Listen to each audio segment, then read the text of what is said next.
কিয় নকৰিলা? আৰে মোৰ হাতত যে অন্য কোনো উপায় নাছিল বাছা। আৰে তোমাৰ ককাক ইহঁতে যেনেকে হত্যা কৰিছিল তাৰ প্ৰতিশোধ ল'বলৈ মই আইন হাতত তুলি লৈছিলো।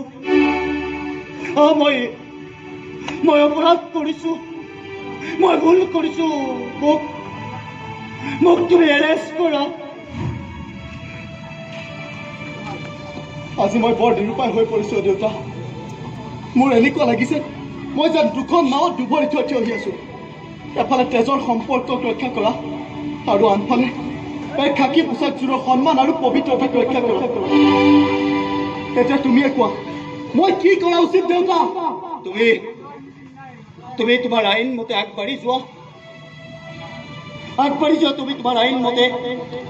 তুমি মোলৈ চিন্তা কৰিব নালাগে। মই অপৰাধ কৰিছো, বাৰে বাৰে কৈছো। মই তোমাক হাত জোৰ কৰিছো, মোক এৰেষ্ট কৰা তুমি। আৰু তোমাক এৰেষ্ট কৰাৰ পাছত মই মাক কি বুলি উত্তৰ দিম? তুমি গৈ মাক কবা মই যদি সমাজৰ এই আৱৰ্জনাবোৰক হত্যা নকৰিলোহেঁতেন তেতিয়াহ'লে তোমাৰ দৰে অসংখ্য গৌতমে চিঞৰিব লাগিলহেঁতেন, দেউতা তুমি ক'ত আছা?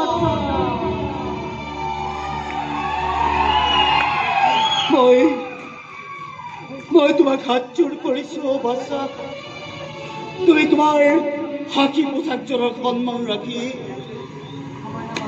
মোক তুমি এৰেষ্ট কৰা। ঠিক কৈছে দেউতা।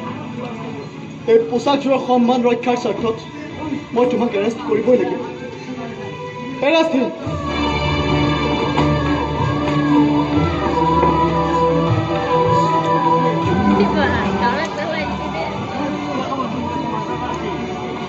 গাৰ্ডৰিয়া ছাৰ, ডেড বডি নিয়াৰ ব্যৱস্থা কৰক। Yes sir. লৈ আহা।